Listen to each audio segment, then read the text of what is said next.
नमस्कार, good morning, बहुत स्वागत है आपका फिट इंडिया के सुपर हिट बुलेटिन पे। आपके साथ मैं हूं दीपिका यादव। नमस्कार, गुड मॉर्निंग, आप सबके साथ मैं हूं साक्षी मिश्रा। जो दिल्ली के सबसे खूबसूरत पार्क नेहरू पार्क में आज हमारी मौजूदगी और यहीं से हर ब्रेकिंग न्यूज आप तक पहुंचाने के लिए एक बार फिर से हम दोनों हाजिर हैं। तो देखिए, देश दुनिया की तमाम बड़ी खबरें आप तक पहुंचाएंगे फटाफट अंदाज में।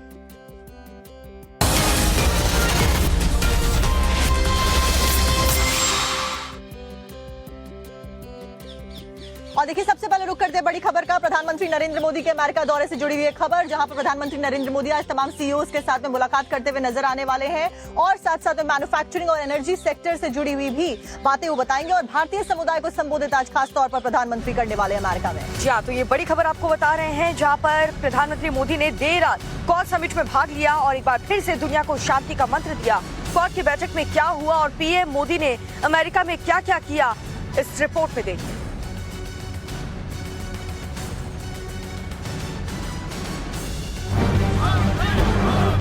गरबा की मस्ती,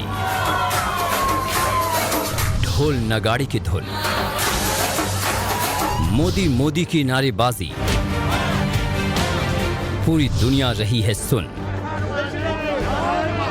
एक बार फिर पूरा माहौल मोदीमय हो गया है। ये तस्वीरें 7 समंदर पार की हैं। अमेरिका में एक बार फिर पीएम मोदी का जलवा 7वें आसमान पर नजर आया। भारतीय मूल के लोगों ने दिल खोलकर पीएम मोदी का स्वागत किया, तो प्रधानमंत्री मोदी भी पूरे दिल से भारतीयों का अभिवादन स्वीकार किया। हम आपको इसकी पूरी जानकारी देंगे, साथ ही अमेरिका में अभी तक क्या क्या हुआ ये भी बताएंगे। लेकिन सबसे पहले बात क्वाड समिट की, जहां पीएम मोदी ने एक बार फिर पूरी दुनिया को शांति की सीख दी।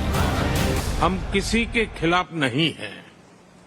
हम सभी एक रूल्स बेस्ड इंटरनेशनल ऑर्डर, संप्रभुता और क्षेत्रीय अखंडता के सम्मान और सभी मसलों के शांतिपूर्ण ढंग से हल निकालने का समर्थन करते हैं। यकीनन हाल के दिनों में दुनिया भर में तनाव बढ़े हैं। कहीं गृह युद्ध जैसी स्थिति है तो कहीं सीमा विवाद है और इन सब के ऊपर है आतंकवाद, जो पूरी दुनिया के लिए नासूर बन चुका है। ऐसे वक्त में क्वाड की जिम्मेदारी और अधिक बढ़ जाती है। फ्री, ओपन, इंक्लूसिव और प्रॉस्परस इंडो पैसिफिक हमारी साझा प्राथमिकता और साझा प्रतिबद्धता है। हमने मिलकर health security, critical and emerging technologies, climate change, capacity building जैसे क्षेत्रों में कई सकारात्मक और समावेशी इनिशिएटिव लिए हैं। बता दें कि क्वाड दरअसल 4 देशों का एक समूह है, जिसमें ऑस्ट्रेलिया, भारत, अमेरिका और जापान शामिल हैं। ये एक अनौपचारिक मंच है जहां मिलकर रणनीतिक सुरक्षा पर संवाद होता है। क्वाड ग्रुप का मकसद समुद्री सुरक्षा को मजबूत करना है। इसकी शुरुआत 2007 में हुई थी, लेकिन 2008 में ऑस्ट्रेलिया के हटने के बाद ये बंद हो गया था।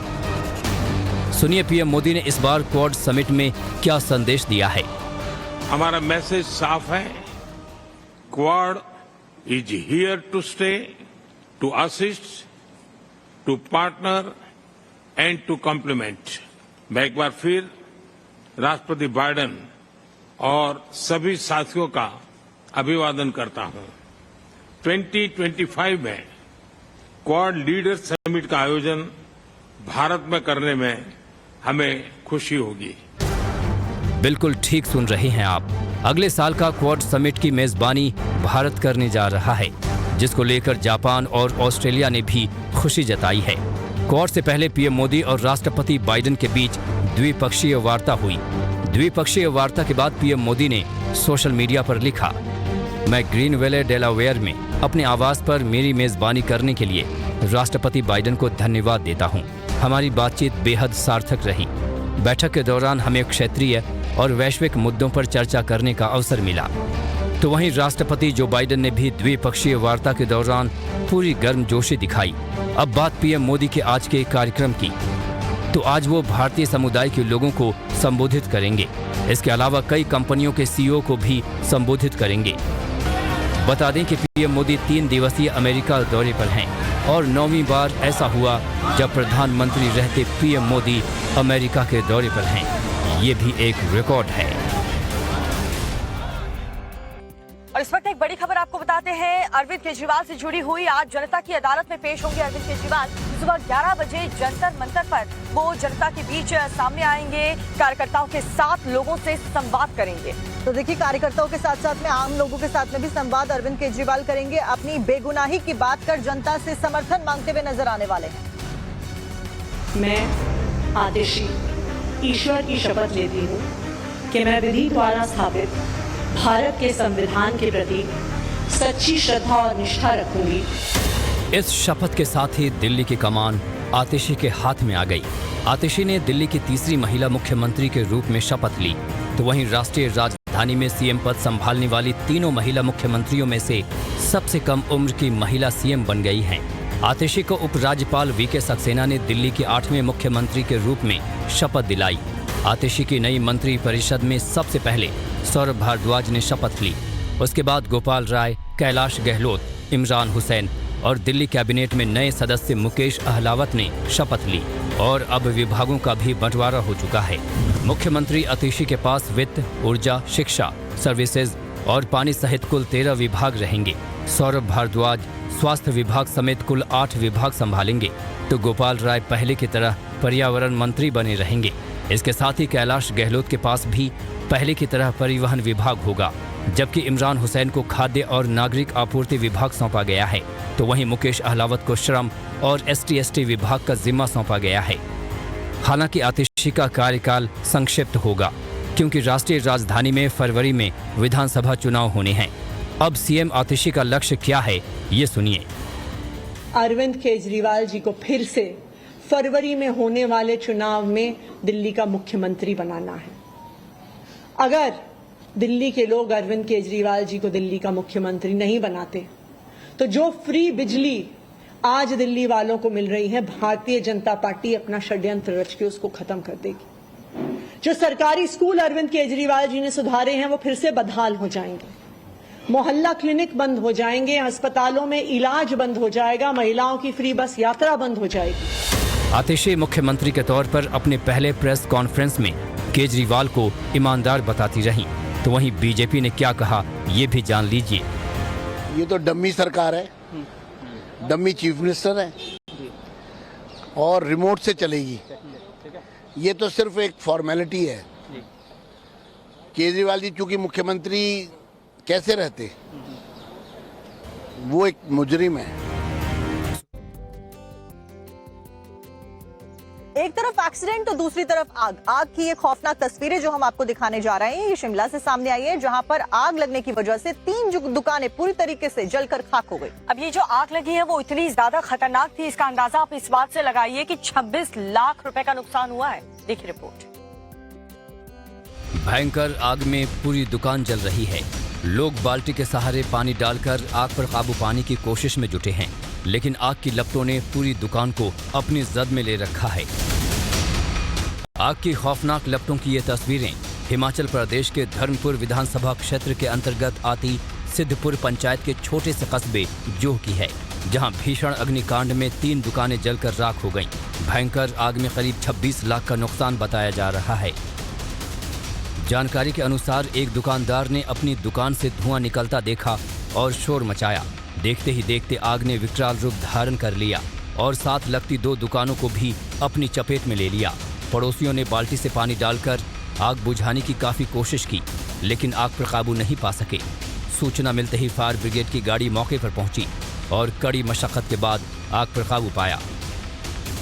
जानकारी के मुताबिक आग लगने के कारण का अभी पता नहीं चल पाया है, लेकिन आग की तस्वीरों से साफ है कि दुकानदारों को बहुत ज्यादा नुकसान हुआ है। और अब बात करते हैं पश्चिम बंगाल की, जहां पर जबरदस्त बाढ़ की वजह से लोगों की मुश्किलें बढ़ चुकी हैं। और देखिए, बड़ी बात यह है कि ये बाढ़ बारिश की वजह से आई हुई बाढ़ नहीं है, बल्कि बांध टूटने की वजह से आई हुई बाढ़ है। और इसकी वजह से सड़कों पर पानी भर चुका है और साथ ही लोगों के घर में भी पानी घुस चुका है, जिससे लोगों की मुश्किलों का अंदाजा बखूबी लगा पाएंगे। इस रिपोर्ट को देखिए।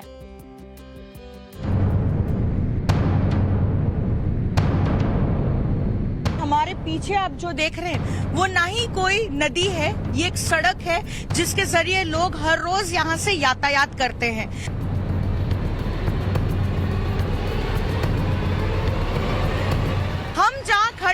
ये नेशनल हाईवे 6 है। चारों तरफ पानी का सैलाब। क्या घर, क्या मकान और क्या दुकान, हर तरफ पानी ही पानी। सैलाब ऐसा कि हर तरफ बाढ़ जैसे हालात। खेत खलिहान भी पानी में डूबे। चारों तरफ पानी के सैलाब की ये तस्वीरें बारिश के बाद आई बाढ़ की नहीं हैं, बल्कि डीवीसी के ज्यादा पानी छोड़े जाने की वजह से है। पश्चिम बंगाल का मिदनापुर हर साल बाढ़ से बुरी तरह प्रभावित होता है, लेकिन इस बार बिना बारिश के आई इस बाढ़ से लोगों का जीना मुहाल हो गया है। बाढ़ भी ऐसी कि गांव के गांव इसकी चपेट में आ गए हैं। सड़कों पर सैलाब का कब्जा है और घरों में पानी घुसने से लोग परेशान हैं। मिदनापुर में सिलपती नदी में पानी इतना बढ़ गया है कि नदी पर बना बांध टूट गया है और नदी के सैलाब में पूरा का पूरा इलाका बह गया है। सड़क पर घुटनों तक पानी भरे होने के कारण नाव ने गाड़ियों की जगह ले ली है। हमारे पीछे आप जो देख रहे हैं वो ना ही कोई नदी है, ये एक सड़क है जिसके जरिए लोग हर रोज यहाँ से यातायात करते हैं। लेकिन जिस तरह से ये बिन बरसात की जो बाढ़ है और गांव के बाद उसे अपनी चपेट में ले लिया है, आप देखिए किस तरह से लोग नाव की मदद से जो है यातायात कर रहे हैं। पानी का स्तर इतना ज्यादा है कि सर के ऊपर जा चुका है। कोई पैदल इस सड़क से होते हुए आगे नहीं जा सकता, इसीलिए उनको नाव की मदद लेनी पड़ रही है। सिलावती नदी में जो है पानी इस तरह से उफान पर था, बांध टूट गए और गांव के बाद गांव जो है इसे पूरा जो है साफ करते हुए निकल गया। मिदनापुर का घटाल इलाका बाढ़ से सबसे ज्यादा प्रभावित है, जहां सड़कें दरिया में तब्दील हो चुकी हैं। लोगों के घरों में पानी घुसने के कारण जनजीवन बुरी तरह से अस्त व्यस्त हो गया है। घर, खेत खलिहान समेत पानी ने पुलिस स्टेशन को भी अपनी चपेट में ले लिया है। थाने में पानी इतना भर गया है कि पुलिस स्टेशन का काम अस्थायी तौर पर पास के लॉज में शिफ्ट कर दिया गया है। थाने में लगी गाड़ियां पानी में डूबी नजर आ रही हैं। पश्चिम मिदनापुर के घाटाल की परिस्थिति भयावह है। यहाँ पर हम देख रहे थे किस तरह से आम लोगों को अपनी चपेट में लिया है इस बाढ़ ने।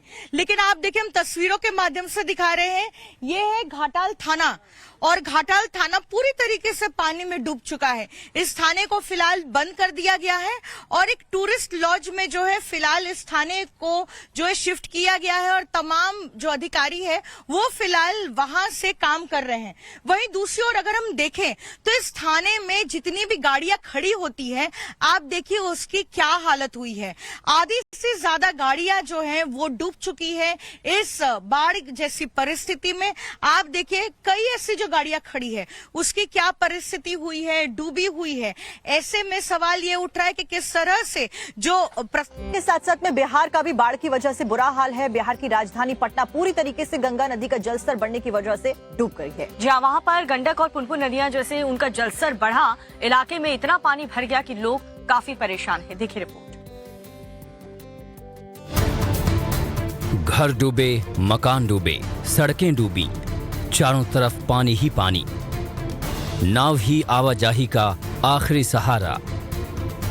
पानी से त्राहिमाम की ये तस्वीरें बिहार की राजधानी पटना की हैं, जहां गंगा नदी का जलस्तर बढ़ने से किनारे बने इलाकों में बाढ़ आ गई है।